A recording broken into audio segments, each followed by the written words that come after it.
Oh, hey there, guys. How you doing? Hello. Yeah, Nick is I'm not going here. to be with us Sort of for. here. Oh, he is. Okay, great. Ticket on. Probably more later. All right. Well, we look forward to having you around if you can show up, Nick. All right. You guys. So, what do we have on the docket tonight? I think we've all heard that the red pill is feminism for men, right? It's been said, and Red Pill has been accused of that by various parties. Yeah, is it true? Well, people are going to say that we are not an unbiased source because we're not. However, with, I believe, the application of a little bit of logic and a whole lot of history, I think we can come to some sort of reasonable answer. So, I think the place to start is actually not with the red pill, but with feminism. What is feminism? And specifically, what were the precursor events? What was happening at the time? Why was it pushed on us? And kind of, and then taking that forward to, I don't know, Steve, do I just come out and say it? The three of us here view feminism as a cult. Uh, and Sure. Okay. And I think there are some good reasons why we do, and that's what we're going to try and focus on tonight, at least in the first half, and then we're going to compare the definition of feminism to what the red pill does and says, and try to look at how they're different. So, probably the place to start with feminism is, and we're not going to get into this because, frankly, reading out of a book isn't what you guys signed up for. But Rachel Wilson's book, Occult Feminism. Yes, the Secret History of Women's Liberation is the subtitle there. As I said, we're not going to read out of it, but she goes into the history of the hows and whys of feminism. And for the purpose of tonight, what I think I want to try and show is that feminism itself was started by a small set of women who were trying to convince a large set of women that they needed to behave in certain ways. They needed to behave in a way that was independent of men. They needed to have their own power. They needed to have their own resources, their own places and spaces. Safe spaces, of course, something we all hate and distrust. So, okay. Yeah, well, let's go back. When did feminism start? Well, I think a common year is what, 1848 at the Seneca correct. Falls Conference. And that's when it first became publicly talked about. Yeah, I think it was. Go ahead. Talked about, but in kind of like a disorganized sense. Call Seneca Falls the first organized feminism. Okay, but it had to exist prior to that. Yeah. So I think it grew kind of out of the Age of Enlightenment. It had been growing ever since probably the Protestantism, and then with the advent of the U.S. and a lot of these different religious groups moving here, Puritans, and they weren't welcome in Europe, so they were kind of rebellious and had different ideas, and they came over here. And as time goes on, they're developing their own views, which are not adherent to the hierarchy or established tradition. And so that kind of percolates around. And then 1848, the women start embracing this. A few women, not many. And it kind of grows from there. That's my perception. You can disagree if you want. So some of what Steve talked about, we actually discussed in our video titled "The Consent of the Governed." That was a little more focused on the government and formative years of the country, but that's kind of what he's referring to there. And clearly, the concept of female liberation had to have been around for a long time. And in Rachel's book, she actually goes all the way back to the historical origins. The ideas have been around since written histories have been around, and various cultures experiment with them. The cultures blow up, and then we go back to what works, because humans love to try doing the same thing over and over again, expecting a different result this time. We're good the at it. last time we tried that, we just didn't do it right. Yeah, exactly. Which is something you'll hear about another cult called Marxism. That's has significant ties to feminism. Is you hear all the time, well, Mao just didn't do it right, or Stalin just didn't do it right. Okay, so the feminists, when feminism fails, it's clearly they just didn't do it right. Yeah, sure. Or it's a bad idea. It's up to the listener to determine what they think about that. So you get to 1848. The two largest delegations are from Christian sects. So it's and we've talked about that before. So as Steve was pointing out, the church is highly tied into the origins of the organized feminist movement, and as Rachel talks about in her book specifically, the feminists could not get the women to vote for feminism, because the women back then realized that the situation they had was actually really good for them. The guys were responsible for everything. They didn't, the girls, there's this laundry list of things the girls didn't have to worry about. They didn't have to worry about paychecks and taxes and lodging, and the guy took care of all that. And so they actually couldn't vote for it. Or they didn't vote for it. Go ahead. But Christian women, although they didn't want the right to vote, most women didn't. They did buy into Christian feminism light, not calling it feminism. There was an organization out there called the Christian Women's Temperance League. I think it was called League, not Society. Christian Women's Temperance Movement. And it was mostly Protestant women. And what did they advocate for? Primarily. Oh, get rid of my beer. Prohibition, yes. 1920s. Okay, but what also was going on at similar, and then the first stream Nick and I were on together, I mentioned this. What other thing? Do you remember, Nick? He might. Okay, so voting, right? They wanted voting. No. Something way more personal. Circumcision.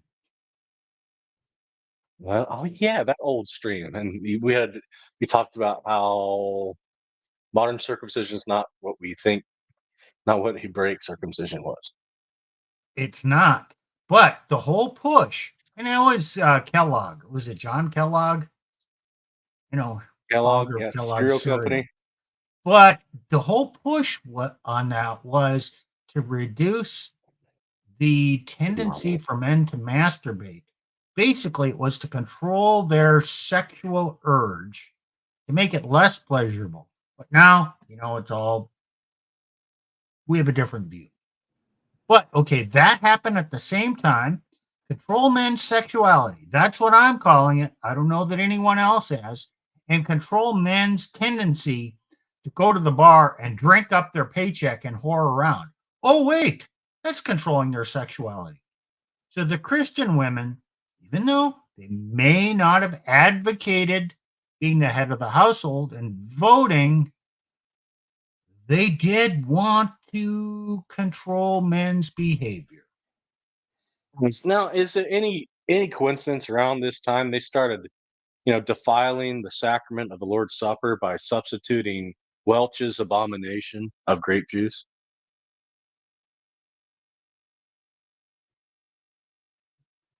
Yeah, Yeah. probably. I mean, once Yeah. once you open the can of worms, you can modify anything. You mean Welch's you abomination. mean when the I love Bible it. talks about wine, it's not talking about grape juice? Oh no. But Nick, if we serve grape juice, we can bring the kiddos up and we can give them the sacraments too, right? I don't know. Oh, it's all Yeah, like the well, ends with the somehow Halloween stuff. somehow in the Old Testament they had some miracle method of keeping grape juice without refrigeration and not having it ferment. I don't know how they did it, but it happened. And not burst wineskins. And hey, they're really happy. Jesus served the best grape juice for last. Man,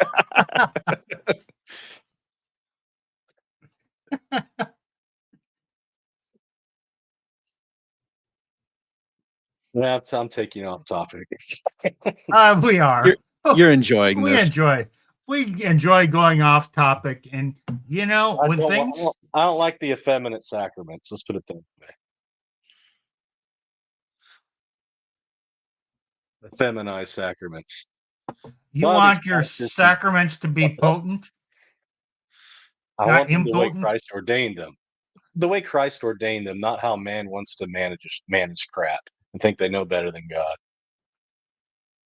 Okay. So back to feminism. Nick. Well, but I would argue at this point, feminism is still not yet a cult. It's on the path to becoming a cult because they're trying to, in this mode, they're mostly trying to change men's behavior. I think it's not until we get towards the 1960s and 70s that it really turns into a sort of females can do whatever they want movement, for lack of a better term.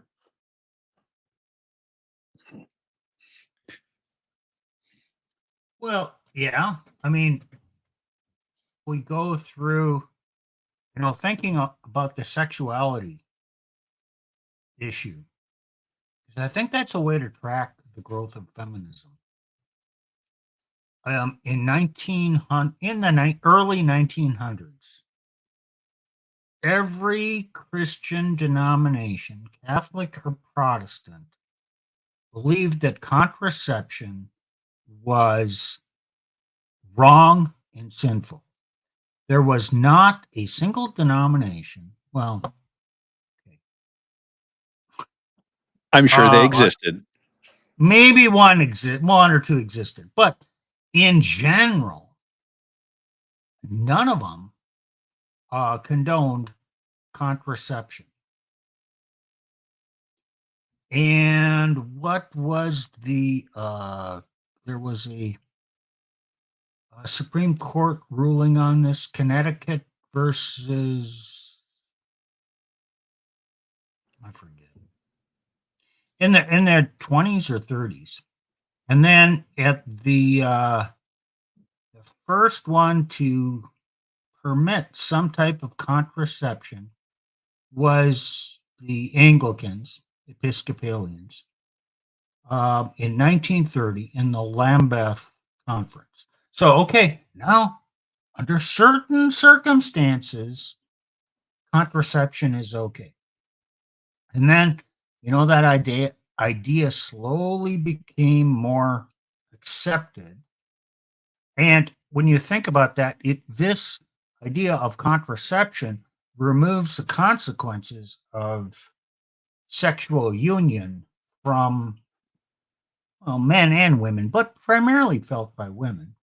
And then you get up until the 60s, and that was the advent or invention of hormonal contraception, which totally opened it up to everybody. And right after that came out, we had the sexual revolution. And it's been kind of unleashed since then. And progressively, pretty much most of the Christian denominations have now accepted it. And the Catholic Church officially says no. But pretty much 90% of Catholics use it, and the priests don't talk about it. And so there was, after Vatican II, there was also the Canadian bishops. No, it was after Humanae Vitae or something. They kind of rebelled against that. And there was a rebellion, and we're not preaching this. And a bunch of bishops even left the faith.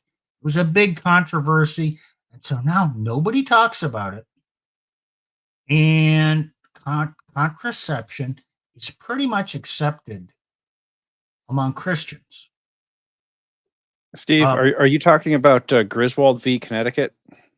Yes, that's the one. 1965. It's based on the Connecticut Comstock Act of 1873. They struck that law down. Okay. So it's the 1960s. Wrong on my dates, but right on my some of my records. That's correct. So, but I think that the 60s, I think that the general idea here is that the 60s there's this huge turning point in sexuality, as you point out, and feminism switches from we want to try and add rights to women, even if they don't want them. I think Rachel said in a recent interview that they kept trying to do referendums to get the women to vote for suffrage, and the women overwhelmingly voted against it every time. So the answer was stop letting the women vote for suffrage, because they could convince more men to vote for suffrage than they could convince women to. Little anecdote on that. During the story, it was one senator who actually pushed the women's suffrage amendment over the hill, and he did it because he was originally going to vote no. His mom wrote him a sob story letter about how great it would be if she could vote and all the women could vote, and he changed his vote. So I don't know if that story's true or not. I'd have to go look it up, and I didn't. But I do believe that I do believe something like that happened. I believe the senator was from Tennessee. Anyway, you can refute or disagree with our capture or recollection of history, but the main point is things don't just come out of nowhere and then are accepted. There is a build up to it. And if you look back, you can see events that says, oh, yeah, that kind of went with the flow. That's a milestone on this progression. I'm not telling you that maybe you embrace this and think it's all good.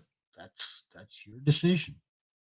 But I'm just pointing out milestones, and to understand how things progress, you kind of have to go back and understand history, and you'll get a greater perspective for it. Right. And starting in the 1960s, probably with the advent of hormonal birth control and the ability to have quote unquote sex without consequences. I don't actually think that's true, but that's what hormonal birth control gives you. It allows you to choose whether or not you want to accept the consequence of getting pregnant. All of a sudden, feminism takes a wild turn towards, and how can we make women into beings that no longer require men. See, I think if you talk to most people before the 1960s, they'd acknowledge that men are required to make the system function. We need men to pick up our garbage. We need men to build our houses. Anymore, women will tell you, no, we can do that too. And I go, that's great, but the data says you're not doing it.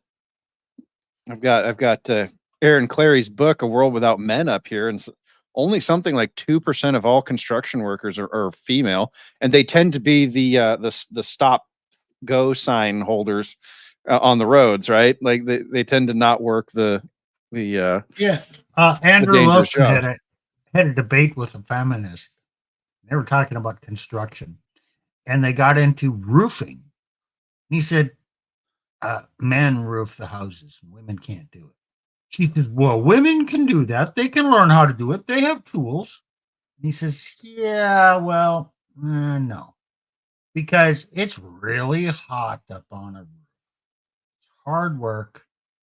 And on a roof, it's 90 degrees outside. It's 140 degrees on the roof. And women's body just doesn't temperature regulate like that. And then you got to pull stuff up to the roof and you're working on heights.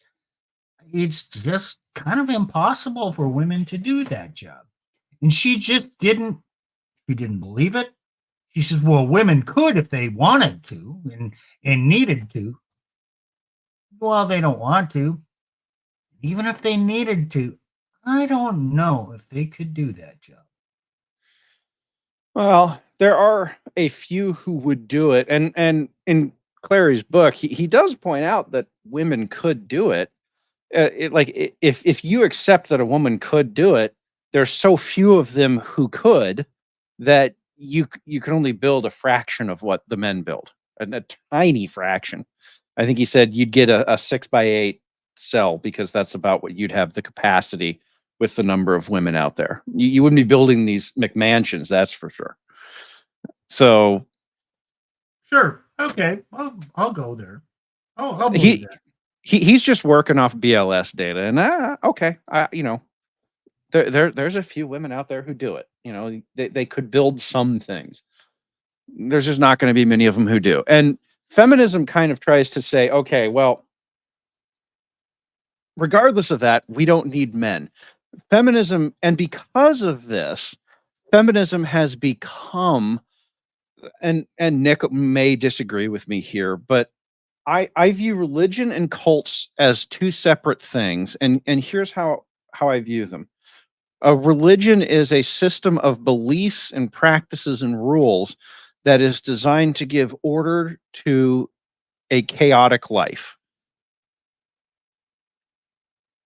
I'm not talking about faith. I'm just talking about religions here specifically, because Okay.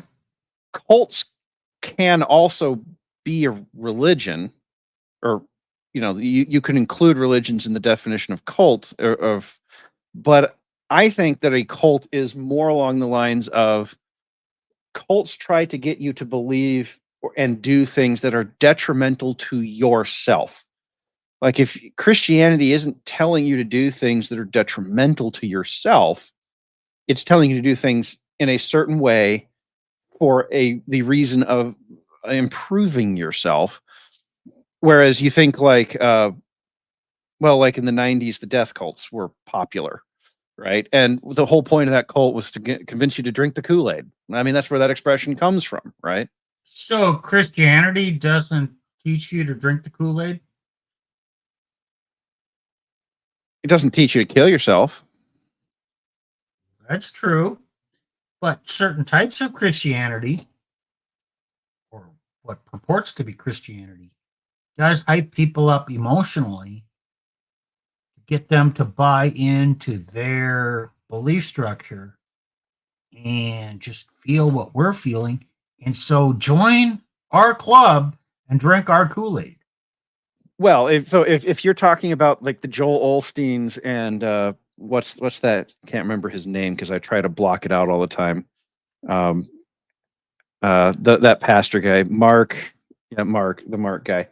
You know, would I call them cult leaders? Yes, I would.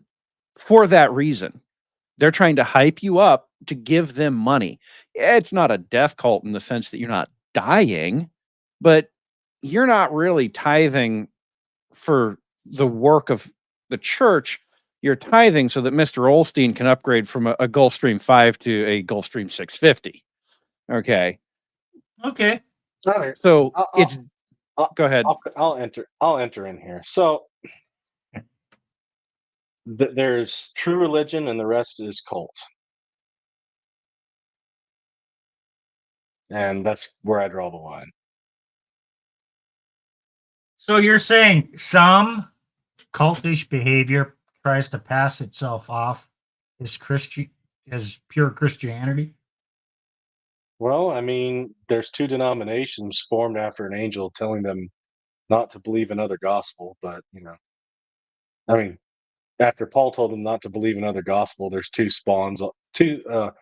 primary religion cults that have spawned off Christianity. Another's another major world religion. One's based out of Utah. Oh. Yeah, Didn't, you're not wrong. Didn't an archangel visit a certain man in Mecca or Medina and impart some knowledge to him too? I do think that is the major religion he is speaking of. Oh, okay. And it's thank you, Shu. It's Mark Driscoll. They just became successful.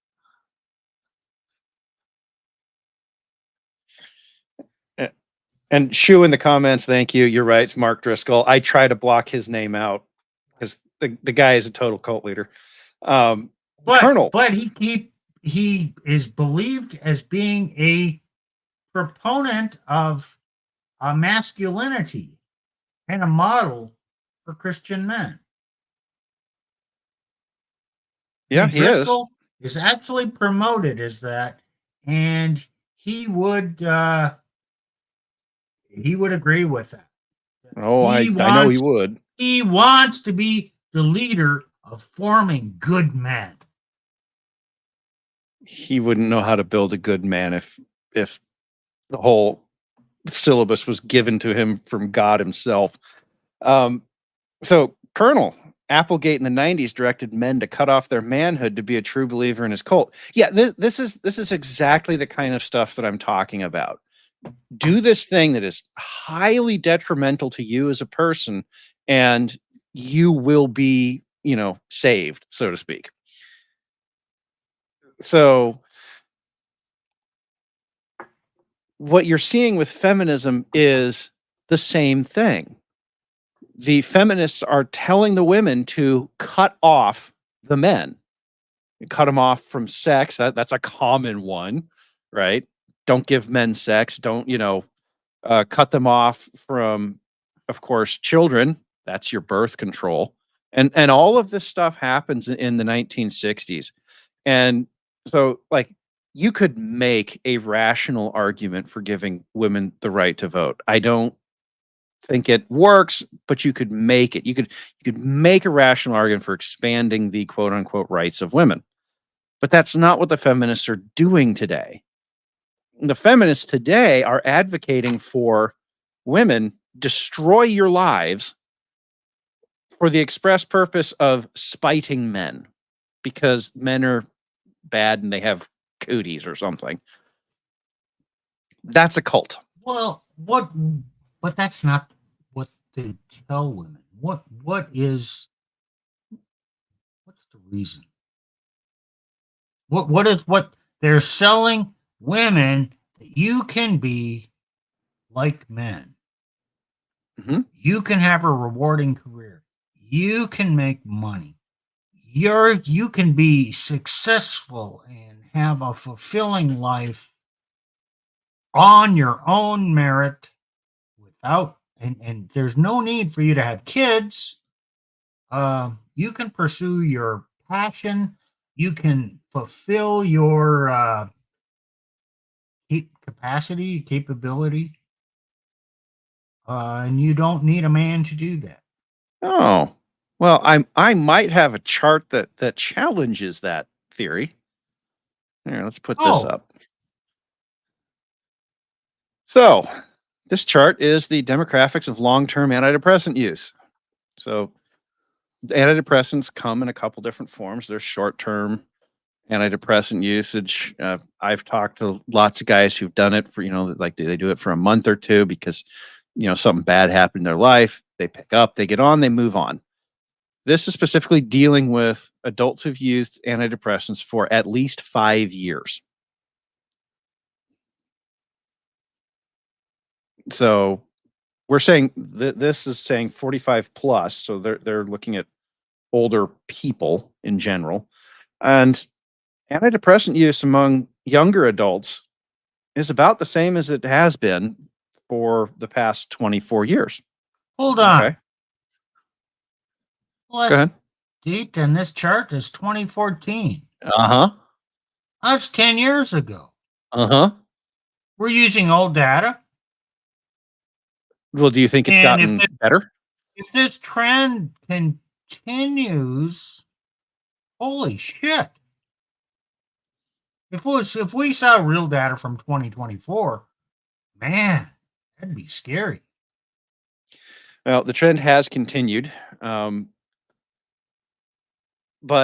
even back 10 years ago, 58% of antidepressant usage was amongst women aged 45 plus. 58% of all antidepressants prescriptions written were for women over the age of 45. So, Steve, do you think the women are happier today than they were in the 1920s? Well, no, I'm just thinking back on my experience, recollection of the world in 2010. 2010 to, even 2014. It was relatively normal. We didn't have a lot of rainbow stuff going on. We didn't, okay, I was in the manosphere back then. There wasn't a lot of scary talk about single mothers, although the concept was out there. Wasn't a lot of talk about older women cougars. I don't even remember if there was much talk about women hitting the wall. It was starting, but it wasn't mainstream. If you can remember back to 2010 to 2014 versus all those things now, they're just talked about all the time. And so I would guess there is a correlation between those things and becoming more conscious and people realizing that and antidepressant use just continuing to skyrocket. Probably I would guess that curve from 2010 to 2014, I bet even gets steeper between 2014 and 2024. It does.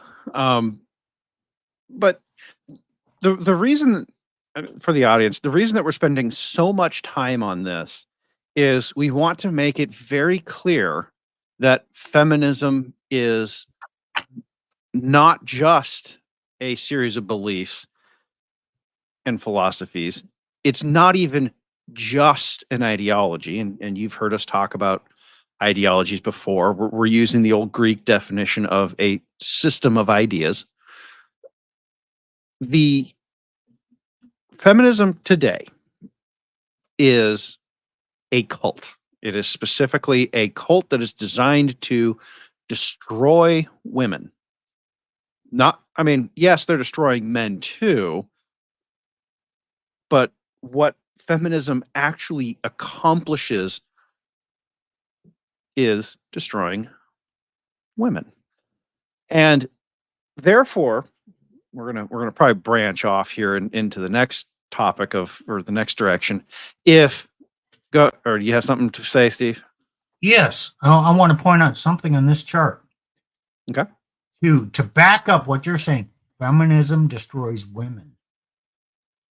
And by this chart, you can see the rampant increase in antidepressant use in women, but a moderate increase in the antidepressant use by men in comparison. So the modern world is not destroying men's mental state to the extent that it's affecting women. Yeah, exactly. There is something going on with women specifically, and depression can often result from expectations not meeting or not matching with reality. Oh, well, that sounds a lot like all of the crap that feminism tells women is going to be true and isn't. Interestingly, I do believe in 2010 or somewhere around there, Sheryl Sandberg writes a book called Lean In, and she talks about all these grand things that you're going to get as a woman if you just go get a career, and how happy you're going to be, because she was, and that there will be the man of your dreams waiting for you at the end of it. And that book has become cultural zeitgeist for women, and the data says that expectations are far exceeding the reality on the ground. And when that happens, it would be expected to be a little depressed. I would not be surprised to hear you a little depressed that your wild expectations didn't meet reality. So, no, well, okay. So, Shu, uh, yes, men are. That is true, and we're not trying to take away from that. What we're Good point. we're not trying to say that men aren't unaliving themselves, because they are, and in increasing numbers. What men have a tendency to take more drastic measures. Women, because there's actually a different chart in here that shows unaliving rates. Men have always exceeded women in that, and they always will. Men tend to take more drastic, permanent measures. So what I think, and I think that shows up here in the data, Yeah. men are taking antidepressants, but at a higher rate, but they're unaliving themselves at an even higher rate, and that's their compensation. That's why you don't see the antidepressant use ticking up along with women, if that explanation makes sense. Yeah, I mean, these things are not simple. Yeah. And it's very complex. And men cope and deal with things differently than women. There's drastic effects experienced by both men and women. They're different, though. Right. So, yeah, in fact, as far as Shu, I would say that you're right, and that men doing that is why their antidepressant usage isn't higher. But now that we've sort of defined feminism in its terms, we can now say, okay, the charge is that the red pill is feminism for men. So then that means that the red pill must be a cult that is designed specifically at this point to make men worse off than they were before. that is designed to drive men to harm themselves, for lack of a better term, to the benefit of someone else.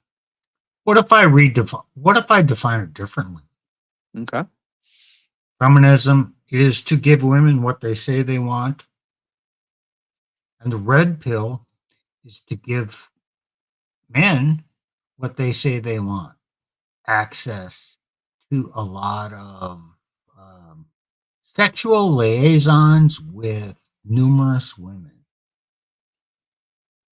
And is it similar? No, most guys don't want numerous women. They just want one good woman. Ah, so is possibly that charge coming from maybe the feminists or ooh, even better, the TradCons? Okay.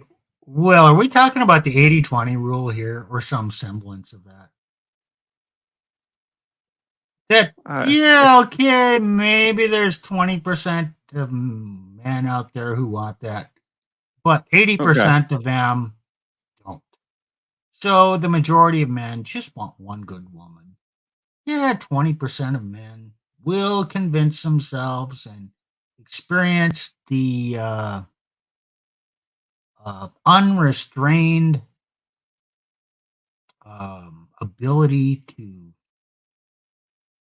fulfill their desires. Roughly something like that. But it is the charge that you hear most commonly levied by both the TradCons and the Prog-Lefties, which isn't it amazing what a good hate will make for strange bedfellows, huh? Listen to Jeremy Boring spit out leftist propaganda as if it's true. So the idea here is that for the red pill to be male feminism, it must be a cult that is detrimental to men. And okay, you could say that, oh no, the red pill's all about getting access to lots of sex. It certainly can be used that way. And I think we've talked about that in the past as well. It's not like they're the ones forcing legs open. Right. Well, I'm going to play a little bit of the devil's advocate here, Go for it. saying, a lot of these red pill content creators are promoting the promiscuity and the access to lots of women mindset. Okay, let's call them the pickup artists. Or okay, it's fine. Go out, spin plates, have fun with a lot of women. I'm not refuting that, and I don't think either of the two of you will have a problem with saying, yeah, there are men in the red pill space that are promoting that idea. Absolutely. But here's the thing. I don't think that they're really changing a lot of minds. Not long term. At least some men, okay, you're going to entice a few to go into that practice. But most men say, yeah, well, sounds good. Maybe I'll do it. Get 2 or 3. But gee, this is a lot of work. I'm not going to devote my life to that. I really just want one good woman. So that 80% of men, I don't think they're really convincing 80% of men to go the promiscuity route. Well, if they were,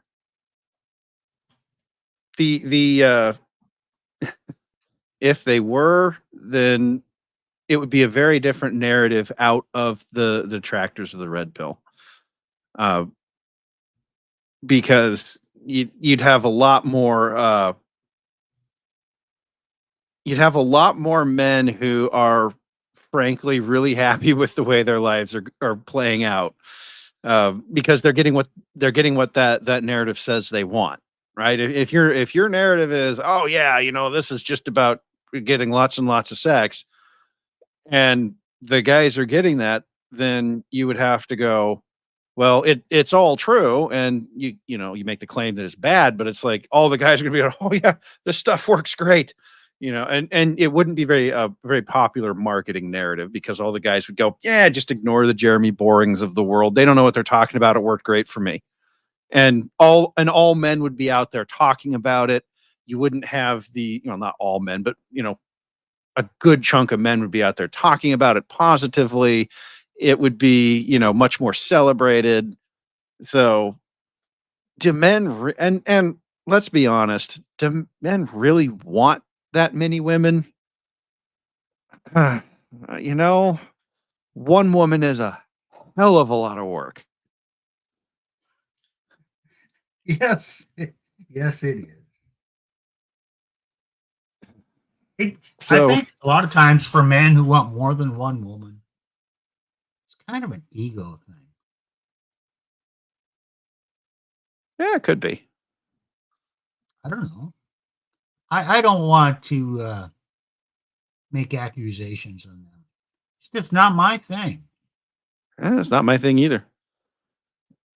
But the men aren't getting that. They aren't really asking for it. And when you look at the we did 2 episodes ago, we did a little bit of history of the red pill. Most of the red pill, as you know it today, was actually created by married men. Right, Steve? I think so. Married men or men who were blindsided by divorce. And they were in a marriage relationship because they only wanted one woman.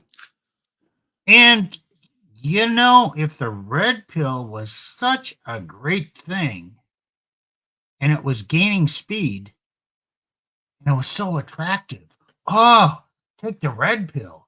You can go spin plates and have lots of women. Wouldn't it be driving men to divorce their wives to embrace this wonderful single lifestyle with multiple women? So Not doing Steve, that. But you're saying that the divorce rate should be 80% of divorce, or 70% of divorce should be initiated by men and not by women. No, I'm not saying that. I'm saying Okay. if the red pill had the same impact on men as feminism has on women, since women instigate 70 to 80% of divorces, and that's a major component of that is belief in feminism. If the red pill was resonated with men and was having the same impact, you would move back to more close. You would be moving back closer to a 50-50. If men really wanted to go bang a lot of different women, you would see them instigating more divorces. Or you would see a lot more promiscuity of those men as the reason for divorces, but it's not cited. The data is not there to support that. You're absolutely right. The data is not there to support that conclusion.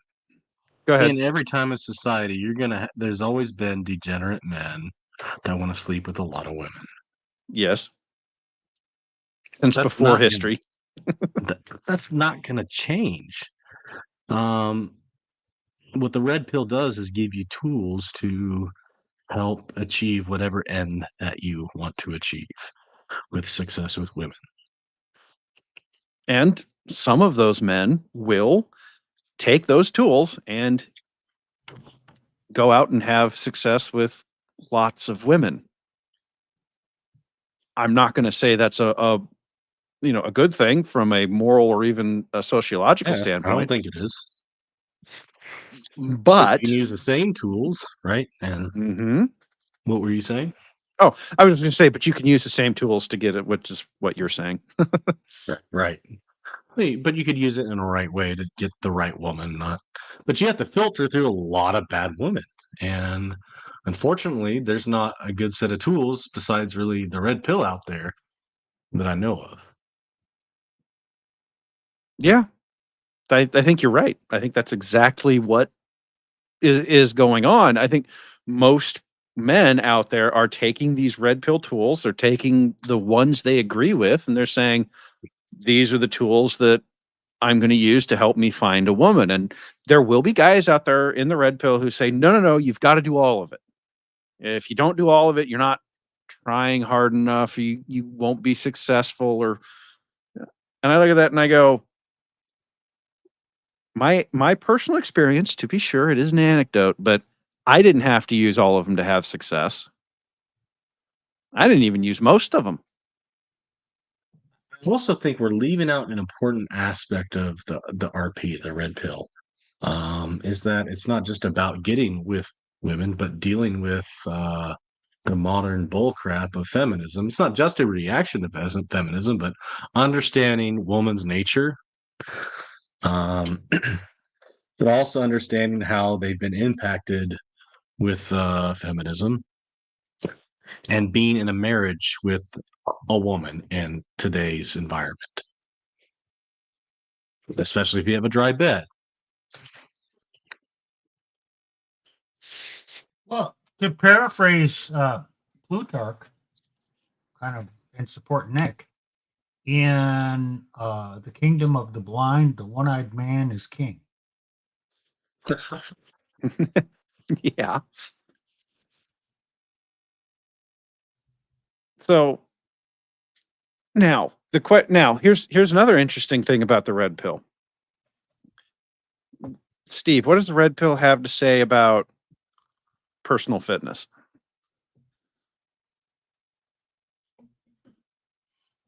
Well, personal fitness matters. Yeah.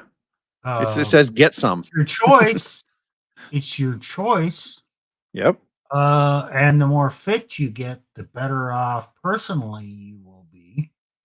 Yes, you will attract more women, but it also talks a lot about the self-discipline to apply yourself, to go work out every day, and the discipline to accomplish your tasks. There's a lot in the red pill about getting things done and improving yourself.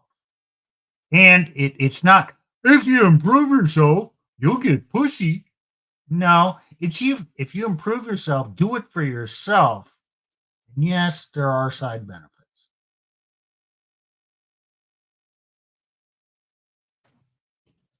Right. Okay, so that's so this is an example of the red pill is actually trying to convince men to improve themselves. The red pill also tries to offer up strategies for how to improve your finances. That's another way to improve yourself.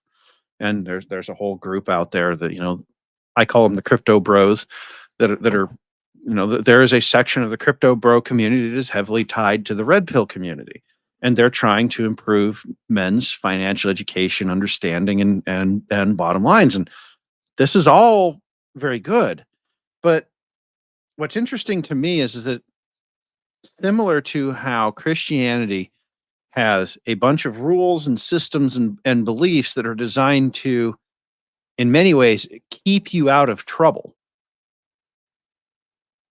in the real world, so too does the red pill. Now, I do not want to call the red pill a religion. I don't think it doesn't have churches or anything like that. Nature. It's just light of nature. You can find truth in the red pill, but it's not right. It's not it's not religious. It's not there's moral principles. You could say you can derive some religious, knowledge from it, but it's not directing you how to worship God. Correct. The red pill is not a path to salvation. Yes, exactly. We are not going to say that the red pill is going to save you, but the red pill does provide you with tools to improve yourself. Red pill does provide you with tools to in this case, reduce the risk of getting yourself into a lot of hurt with women. That could be financial, that could be, emotional, it could even be physical, because yes, women do beat men. Um, okay, so the red pill has a lot of systems and beliefs and practices within that. So the red pill isn't quite meeting our definition of a cult here. I want to just highlight something you just said. You just kind of passed over it. The red pill seeks to reduce the risks for men. Reduce the risks. Does feminism seek to reduce the risks of a bad outcome for women? Not as such today, no. In So fact, they're distinctly different that way. You do right. the red pill, men are trying to reduce your risk of a bad outcome. Feminism has no such initiative or concept. Well, they might say that they're trying to reduce the risks of women getting abused or women, getting thrown out without any sort of lifeline or money. But, and this is why I've left this graph up here, clearly it isn't working. Clearly there's something wrong with how they're doing it that is driving women to eat antidepressants like they're Skittles.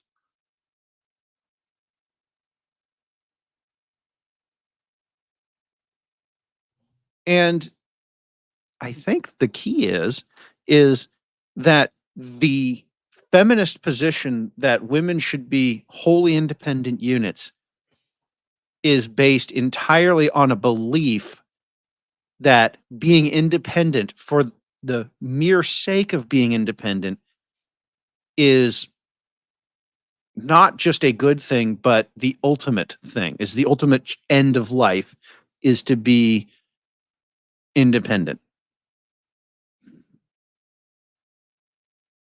I mean, I don't need no man. Well, what are you really saying there? Because you do need men. If you need other people around you.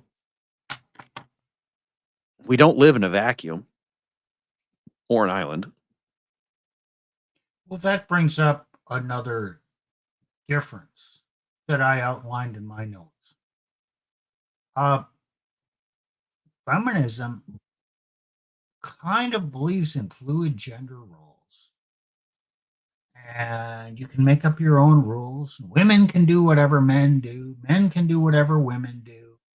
Whatever works for you is fine. And so men and women are interchangeable, and they have equal abilities in all areas. They just choose differently. Whereas the red pill says, no, actually, men and women think differently. They behave differently. They have different drivers. They have different abilities. They have different roles, and you can't swap the roles. They are what they are. So men and women are equal in worth, but they're not equal in abilities or function. Right. And the red pill is willing to accept that. And it's one of the few places left on earth that is willing to accept that. And feminism is trying to scandalous. Yes, because feminism is trying to make what you said, it's trying to prove what you said wrong. Like that is one of the chief aims of feminism. So feminism is a cult that is incredibly destructive towards women and has, by all accounts in the data, and we're just using this antidepressant thing as a proxy. There are other data sets out there that you could point to that say, women, there's all the, every year we have to hear about how miserable women are. Every year we have to hear about how there's no economically attractive men out there for women. You know, it's just on and on and on about all this data about how More expect- wine and cats. yes, well, but on and on, all this data about how these women are suffering more and more and more every year. And you want to say that feminism is better, is helping women? Clearly, the answer is, by all accounts and data that we have, no. Now, we don't have data on the red pill community specifically, but I think if you ask men who've taken the red pill, they'll tell you that, yeah, it's a suppository, hurts like a bitch going up there, but once you get through it, things actually start to look up. You actually start to improve. You know, once you start to improve yourself, when you know you get more fit, you get your finances in order, you know, you get your life in order, that their lives start to improve. Your job prospects increase, right? Because a lot of what the red pill teaches applies to the work environment, how to negotiate for things like raises, promotions, etc. A lot of what the red pill teaches applies to that because it's the same techniques you would use on women. And so you can, as a man, you can be out here saying, I don't want to deal with women anymore. And the red pill can still improve your life in very measurable ways. So, Oh, I think you're right, but let me ask something. If the truth is in Christianity, and Christianity is in the churches, and feminism is leading to bad outcomes, is the church being an effective alternative to feminism? No. well, That was we got quick, Nick. You didn't even have to think about that. I think we know where Nick stands on this now.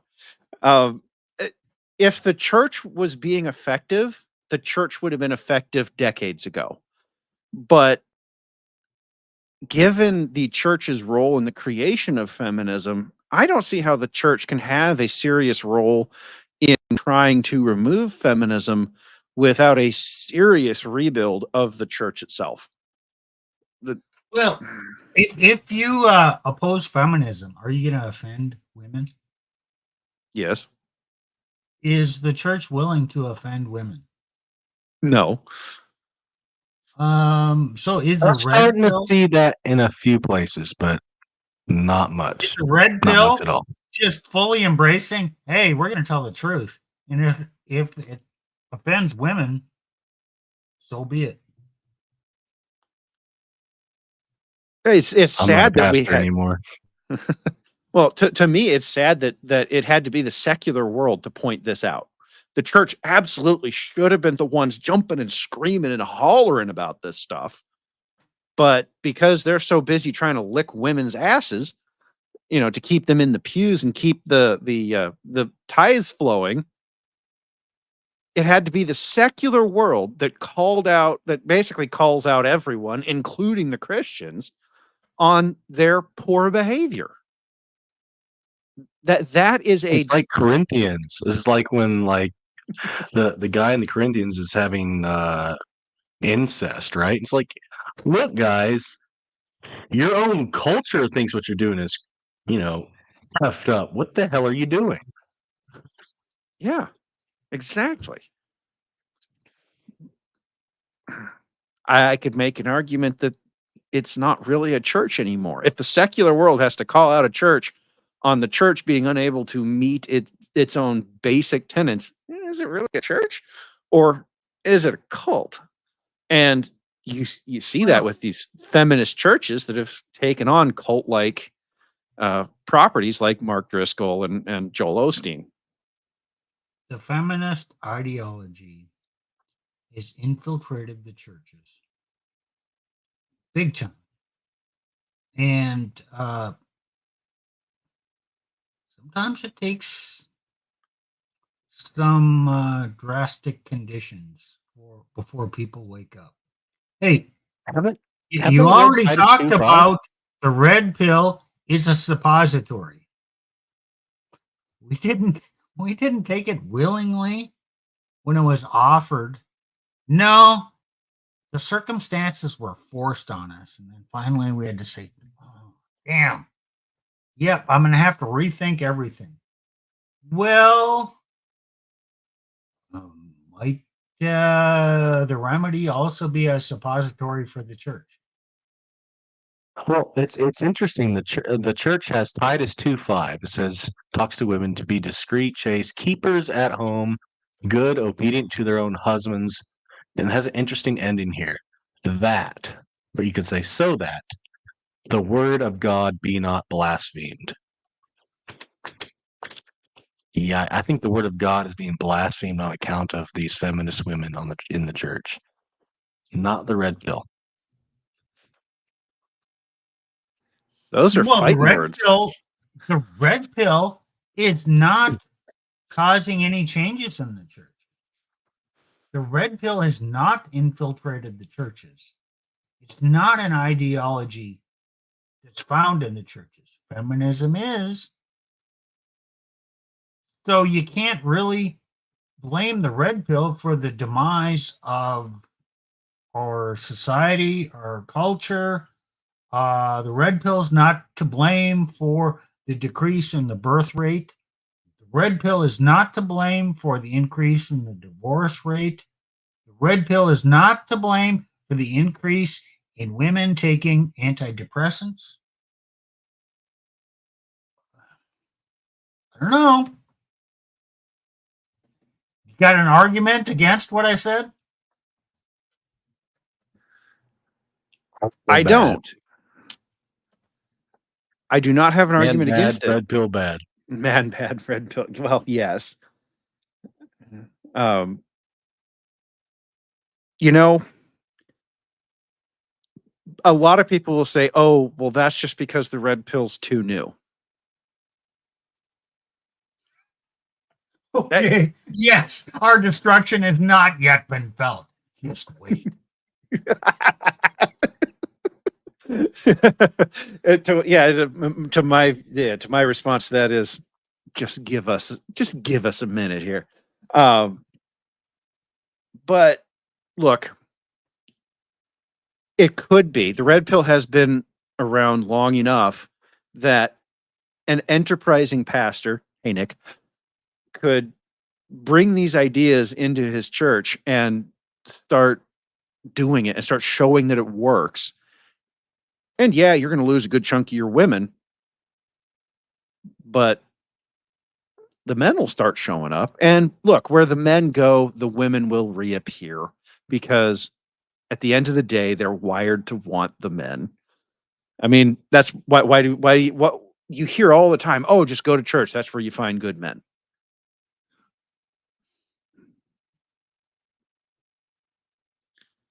Pretty much, Shu, pretty much. When the creators say fix your church, they aren't wrong. Is what it is. But fixing the church would require that the church be willing to take on red pill. And again, as Nick and the rest of us have said, you don't have to take all of the red pill on. However, on the basis of our prior stream, our prior ETN is 2 weeks ago now, where we talked about, and Nick has it right here on below his name. The red pill is morally good because the red pill is searching for truth, and the church is supposed to be searching for truth. So the red pill should be able to be adopted by the church relatively easily, at least the descriptions of the problems.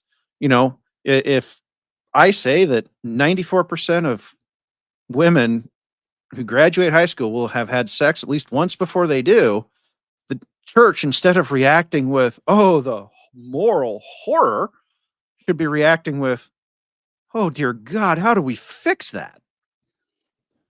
Well, hey, I grew up as a farm boy. The church needs a good threshing. Do you know what threshing is? Yeah, It's isn't that When when John the separating. Baptist on me. No, it's separating the wheat from the chaff. Mhm. Threshing means, yeah, you take the grain and you know, there's a lot of garbage in here, and we break it apart to get the good stuff. Well, threshing, yeah, you know what? Some of the chaff that's in the church, it's not going to survive. You're going to separate the sheep from the goats. The Bible has a lot of analogies about that. And yeah, you know what? You're not going to please everyone if you bring in the truth. We all know that. We know that from our secular lives. You bring the truth Mhm. to Mhm. people, and a lot of people just reject it. Yep. Some take it, not. Actually, it's a small percentage that actually are willing to accept the truth. Why is it going to be any different for the people in church if they started preaching the truth? You would lose over 50% of the people. That's just my belief in the human condition. Short-term loss, long-term gain. But Nick, if all those women leave, what'll happen to their incomes? What'll happen to their tithes? Oh, you mean they might actually have to do something with their lives instead of coming up with some freaking stupid skit and pandering to women throughout the week and holding their hands? Look, I preached Oh, like 3-4 times a week. I made crap as a pastor. I mean, I didn't make much at all, but I spent a lot of time. I worked hard. Yeah, you're not going to make a lot of money, but you can build something. And then later, maybe you might make more money. Or maybe, hey, you might have to be bivocational. Oh, that means you could actually not worry about what the hell you say. You're not dependent mm. on the people. Well, I Nick, just speak that the sounds truth. like it might be a prescription out there. We're not Oh, supposed to do that. no, I mean, I do think that, pastors should be full-time and fully, fully paid, have a full-time salary, all that. But it's not always the case. Well, And there's when also when freedom in this day and age of not being that way. Okay. when St. Paul traveled around to spread the message, did he have a trade? He's a tent Wasn't he maker. a tent maker? Yep. Do you think that when he went places, he still worked to support himself, and then in his side, he taught the Hmm. message? Was he fully dependent upon people to No, give him donations? no, Did but he some become were. Some, rich? some people were. No, Well, he wasn't. I, No. I think what Nick is saying is that the ideal or the optimal outcome for pastors is to be fully paid because it allows them to spend all of their time tending their flock and studying the word. Absolutely. And I And I, agree and with I all of that. But they're absolutely all, agree with that. It but doesn't today it mean comes with it's going to shackles. happen. But today it also comes with shackles. Right. You have to say there's certain topics you can't touch, there's certain topics you're required to touch just to make sure that the people paying you are. But in the end, you've actually forsaken your job as a shepherd, and you've therefore bought into getting fat off the flock instead of giving the flock what they need, not what they say they need. And you're binding the word of God, for the word of God is not bound, and therefore you're going to have to answer to God for not preaching the whole counsel of God. Steve, did we get Nick Nick, agitated? Yeah. right now, you're no longer a pastor. You do have outside income, but you Yeah, have I'll make a lot more than I did as a this pastor. But you have this stream, Yep. and you're still putting your message out there, and we're supportive of that, and you're still impacting other people. You're still being a shepherd. So you haven't entirely given up your vocation of spreading the gospel, have you? No, I'm just not a ordained pastor anymore, but I'm still sharing the gospel. I'm still helping now, especially helping men. What I doing the same message that got me in trouble, and now unplugged in the red pill and helping men that I meet out in life in various places I go for my work. And I've met a lot of guys getting zeroed out, and I've had to talk to a few people this past month that were saying they're going to blow, unalive themselves, with a an unaliving tool. Let's put it that way. A long range hole puncher. Yeah. So Used it's in kind of short range. interesting that I was able to be there for them. Yes. I mean, to me, this is why we're here. We, the three of us believe that the truth can save you. And that is why we push so hard to look for the truth, to dig beneath the sort of flippant answers that society wants to give you. And so in some cases, the flippant answers that the church wants to give you, or even sometimes the red pill. We look at that and we go, let's dig into that. That's why we're here. And this topic is exactly one of those. You hear this all the time. Oh, the red pill is just feminism for men. But it's It not. gives men hope. It gives men hope that are being totally effed over, being zeroed out. Well, I mean, I could argue that in theory, feminism gives women hope. I think the difference is that the red pill is based on observational truth. The red pill looks at the data and says, here's the way things are. And then asks the question, so what can we do about it? And look, some of the answers Christians would say are immoral, but they are things you can do about it. Come up with a better answer. I mean, I think we have better answers than some of the, I would say, Yeah. more kind of pickup artistry aspects of prescriptions of the red pill. But yeah, the information's out there, and what is the church going to do with the truth? Deal with it. You can use these ideas to spin plates and for promiscuity, or you can use this knowledge to maintain a relationship with one woman. Which I'm doing right now, guys. It can be done. If you understand that women think differently than men, you have greater understanding of how those differences work. You can either use that to exploit women or use that to maintain and fulfill your relationship and for your good and hers. Right? Sure. Yeah. So if the red pill is out here helping men, objectively helping men, and there's lots of men out here will tell you the red pill helped them. Yeah.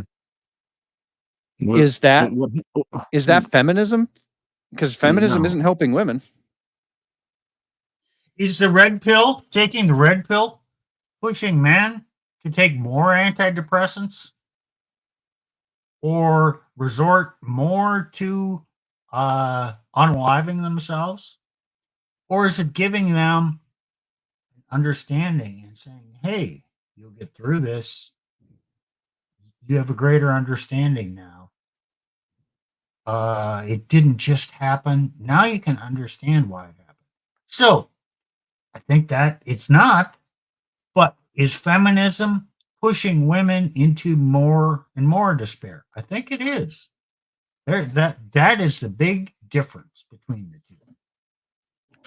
Well, Colonel, you hit on something interesting here, and this is kind of a direction we're headed with a lot of our streams. Broken men have no place to go in many cases. They feel lonely and isolated when their world collapses. Red Pill gives them a framework to recover, rebuild, and understand. Yes, it does. And the drive to destroy that, particularly by, like, I can understand the lefties wanting to destroy it because they're all pro-feminism and all of that. But when I see tradcons and Christians out here trying to destroy the red pill, tear it down, I mean, there's a reason I keep picking on Jeremy Boring, because that guy is out here trying to unalive men, basically. In my opinion, I said it. He's out here trying to drive men into despair by telling, because his entire solution is, well, just get married and pray harder. If that worked, we wouldn't be in the situation we're in right now. And so, whether by intellectual laziness on his part or by an actual, I don't really think he actually is like making a concerted effort to do this. But, just the intellectual laziness that he's demonstrating there of the truth of the situation will actually cause more unalivings. It'll cause more broken men. And calling the red pill male feminism will also cause more broken men, because the whole point of saying that is, Colonel, he's the CEO of the Daily Wire. The whole point of calling the red pill male feminism is to get you to say, oh, well, feminism is bad and look at all those broken women. I don't want to be a broken man. And what we're trying to say is, no, the red pill is very specifically trying to build better men. It's trying to improve them. It's trying to make their lives better. And you're sitting here calling that feminism? The only other logical explanation would be somehow that people like Jeremy Boring think that feminism has been a net benefit to women in the same way, that it has improved women's lives. That this, this chart we were showing for most of the stream is somehow wrong, and that women should be taking fewer antidepressants if feminism was actually improving their lives. That's what he's saying.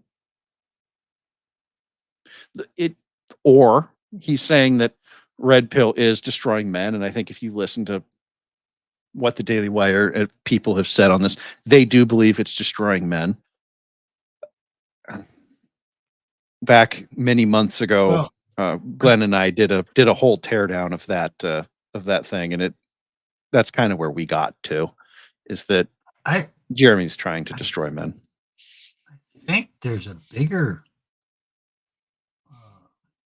initiative to blame the red pill for destroying women. And if they can blame the red pill for destroying and creating this situation, the promiscuity in women and all this stuff, then you don't have to blame feminism. Like I said, man bad, red pill bad. But that doesn't work, because feminism has been around for so long. I mean, what? In the beginning, we said, yeah, feminism was first identified in 1848. Okay, it was a small thing, but it's been growing for, 150, 170 years? What? 170. No, it's 170. 170 years. Okay, the red pill, it's been around maybe 15 years. You could stretch that to 25 years, but it really didn't become even recognizable until probably 10 years ago. And to ascribe all the problems we have today to the red pill, I mean, let's get serious. No way. Because most men don't have a clue even what the red pill is. Most women, on the other hand, know what feminism is. Oh yeah. And that's, I mean, you're right. There definitely is a push to try and do that. But that's why we have to do streams like this. We have to get out there and just say, nope, they're different. Here's the histories of the two. It's, it was great to do the stream last week with Steve and going through the history of the red pill, because I think, if you really want to stretch it back 25 years, that's almost more into the pickup artist community. That's mystery. And yeah, some of those guys could be pretty immoral. And what they're trying to do is they're trying to tar the observations with the feathers of the immorality. Oh, you know what? I haven't done this. Bingo.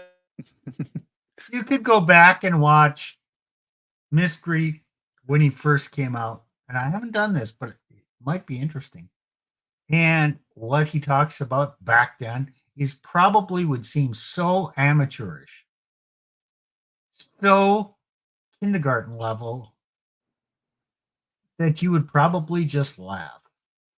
I actually do remember some of the stuff, and you're right. It is, most of the red pill community would look at what he says to do, and we would just kind of snicker to go, yeah, that might have worked on women back then, but it would not work today. No, it would. Men have no guts today. They don't know how to talk to women today. It's even worse. You just have to have a little frame and confidence. Well, and that's a lot of what he was teaching. Pretty much. It'll probably work. Most of it will. There'll be some things that I think there are some things that women have been trained to react to now about that. But yeah, I like my they're trying to use mystery to tar the red pill with the feathers of the immorality. In some regards, I think the church is also there. I had a chance to talk with some church folks this weekend, and they're 15 years ago. That's where they're mentally at. They're still operating like this is 2008, 2009. And I can say some things that they'll catch on to, but and this will vary church by church, but their general belief is, oh, well, all we need to do is pray more and God will take care of it.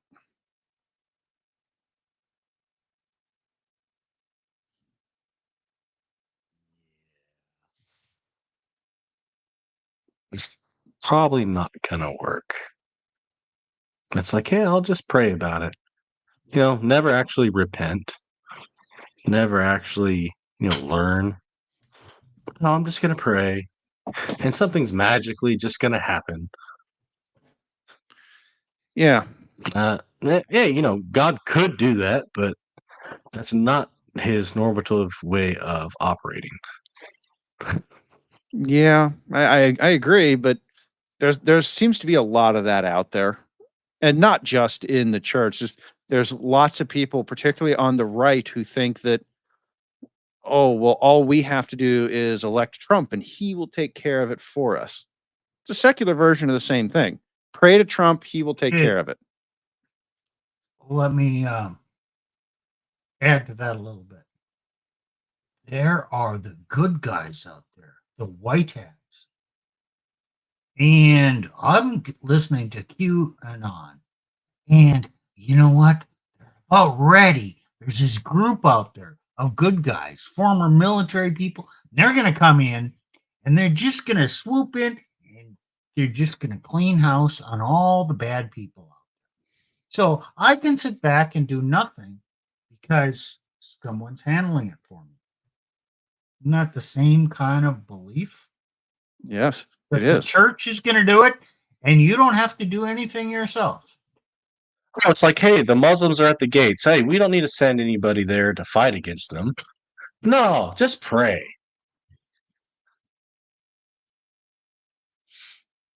Yeah.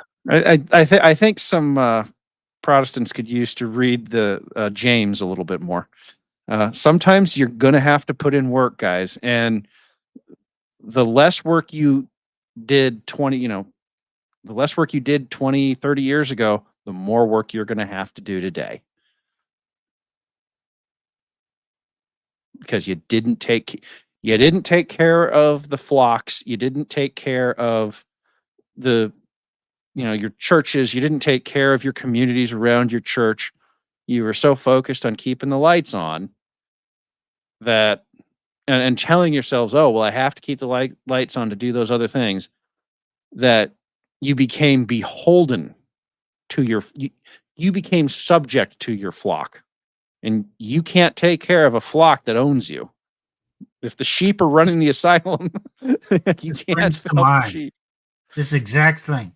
There was a commercial from probably 30 years ago. Fram oil filters. Where it shows a greasy mechanic. And he holds up a filter. You can pay me now or you can pay me later. In other words, you can pay me to change your oil in your car and maintain it. Or forget about that. You can pay me later to rebuild your engine. Yeah. As an engineer, I like that visual because it's true. And one of the industries I'm connected to, we are seeing exactly that sort of mentality right now. Literally people on their phones asking their insurance agents to cover these massive repairs that were caused by them deciding that, well, JD Power said my car never needed an oil change, so clearly I don't need to worry about doing my oil change. And that's kind of what happened here. Everyone just said, "Oh, don't worry, it'll get taken care of by this mythical someone else." And the butcher's bill is coming due, folks. Don't they know that it needs Brondo? Brondo's got electrolytes. Yep. Oh, Nick, you're yes, it's there. It's another example of that kind of thinking. So, the message tonight, at least from my view, is to all those detractors of the red pill out there coming at us, telling us we're evil, telling us we're immoral. Get bent. We're the only group out here trying to actually improve men. You aren't. Because the stuff you've done has been demonstrated over decades to make life worse for men. So politely but frankly, get bent. You're wrong.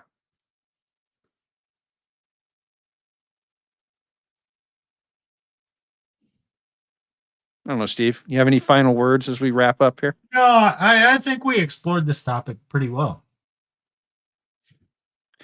And for reference, the answer to the question is no. Red pill is not male feminism, not even close. I do apologize for making you all have to sit through an hour and a half because these idiots like Jeremy Boring just throw this stuff out here, of us, going through a very laborious, okay, here's what feminism is and here's what red pill is. But It's a whataboutism. It's a whataboutism and it's a sophistry. Yeah. I mean, if you guys are wondering why we're on this kick and the sophistry kick, this is an example of why. So, sorry, Steve. Anything else? No, that's fine. You good? I'm good. Yeah. Nick, you good? Brondo will fix it. Brondo is the answer. Okay, there we have it from Nick. Well, folks, I do want to go ahead and say like this video if you enjoyed what we had to say. Honestly, please share this one. I would love some church folks to hear this. And, subscribe if you feel like it, if you thought that we, benefited your life and you want to hear more. It's not really what we're here. Mostly, I would love to see this video getting shared, particularly if you have some church folks in your community who could benefit from this message. And yes, and we are getting more and more popular every week. We gain ones of followers. right. Or zeros sometimes. Sometimes we have zeros. Sometimes zeros. Yeah. And look, if you disagree with something that we said tonight, or you want to get on and debate us about this, drop us a comment on the video. We'd be happy to bring you on. We will even move our schedule. And speaking of schedule, Steve, are we still not saying what the title is for next Monday? Are we going to let that one be a surprise? I don't know. I guess so. You know what? My problem is when I focus on one stream, I just wipe out everything else for what's going on in the future. So don't ask me those questions. Well, I was just trying to figure out if we should actually say what we're going to be talking about, because we think that next Monday is going to be another important one. Because it's an idea that the three of us have been working on for a number of months now, actually, and we've finally gotten it to the point where we think it's ready to be thrown out to you wolves and discussed and dissected. Who is it going to give the greatest amount of indigestion to? Oh, that's a good question. We're equal opportunity haters here. No, we're not haters. We're equal opportunity provocateurs. Yeah, the Christian Christ killers or the red pill community. Which one's going to have greater indigestion? I don't know. That's a tough one. No, it could be equal. It could be. There is the possibility that because the red pill is more used to dealing with things like truth and actual observations, that they get over the indigestion quicker. Oh, yeah, but ironic. it's it'll be fun. Yeah, we've been looking forward to this one for a few weeks now, and we just had to get it on the schedule, and we actually very specifically wanted to make sure that Nick would be available for this. So, Nick, drive fast. If you're not first, you're last. But so, and then the following Wednesday, so next Wednesday after this Monday one, that's going to be the 14th. We are doing a stream on AI as a replacement for girls, and specifically girls, girlfriends, that kind of thing, and some of the other impacts that AI has on the world can come up. But mostly we're going to be looking at AI digital girlfriends. That was a request from George Bruno, and I do want to thank him for that request. It's an idea that fascinates me as a technologist, but has broad implications for us in this space. So it's a great idea. I didn't think of it. So thank you, George. And for the 18th or the 19th, Steve actually got me started on taking a look at going off into a different direction and looking at some of the recent market volatility and sort of the bigger picture of what's going on around that, at least how I see it as a guy who likes to look at data. Well, there's a lot of talk about unrest around the world.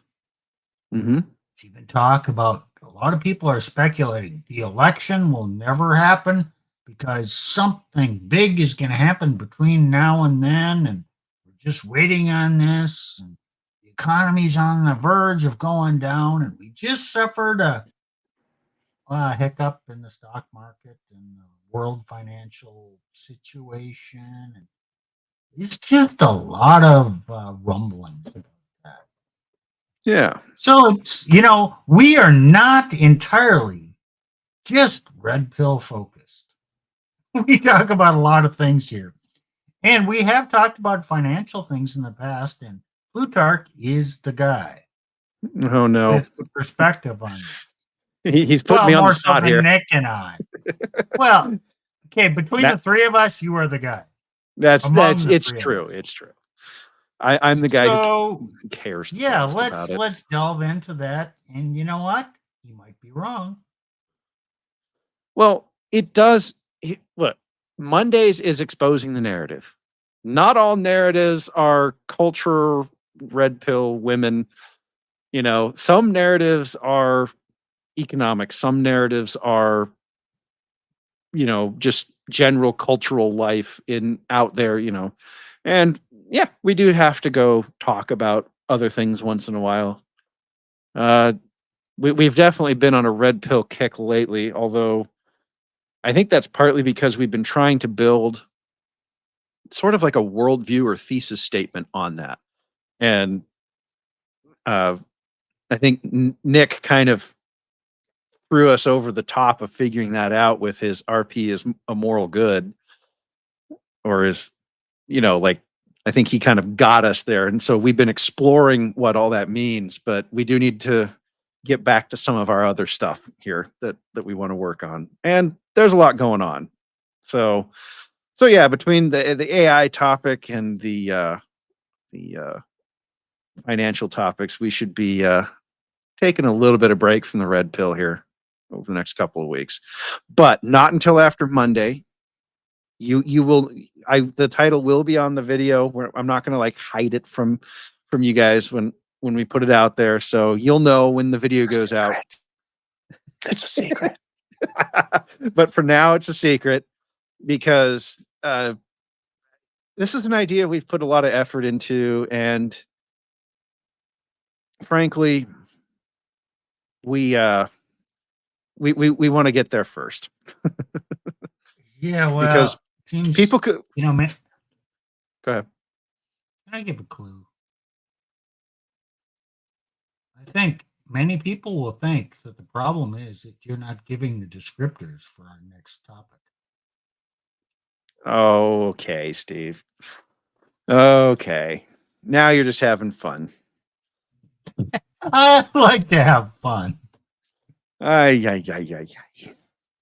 Well, anyway, that's our book for the next couple of weeks at least. Nick has some stuff prepared for us for future CCSs. I don't even know what they are yet because he's still working on it. But yeah, with that, if everyone's wrapped up, we will see you all on Monday, and let's go cause some indigestion out there in the world. All right. Take care, everyone. Please like and subscribe. Yep. Bye. Later. Later.